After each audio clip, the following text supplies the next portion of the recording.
High, তোরা এখানে বসে আছিস? শুনেছিস কাল বাংলাদেশে কি হয়েছে? এ আবার নতুন কি? বাংলাদেশে হয়েছে, আমাদের পশ্চিমবঙ্গে তো হয়নি। পশ্চিমবঙ্গে হয়নি? মুর্শিদাবাদ, মালদা, এগুলো কি? এগুলো কি প্রোপাগান্ডা? যখন আমাদের অন্য দেশে হয় তখন আমরা সেটাকে বলি যে হচ্ছে, আর যখন আমাদের নিজেদের রাজ্যে হয় তখন সেটাকে বলে দিই প্রোপাগান্ডা। এরম বাজে পলিটিক্স কেন হবে পশ্চিমবঙ্গে? শোন, এটা হচ্ছে পশ্চিমবঙ্গ। পশ্চিমবঙ্গের রাজনীতিটা হচ্ছে একদম থার্ড ক্লাস রাজনীতি।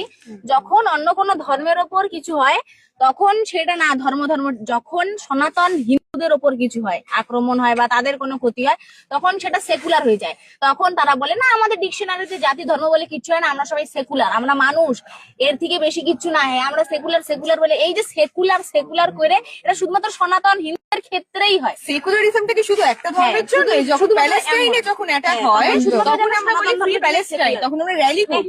যখন পেহেলগামে অ্যাটাক হয় তখন আমরা বলি যে এটা একটা রাজনীতি চাল। তাহলে শুধুমাত্র সেকুলারিজমটা কি হিন্দু ধর্মের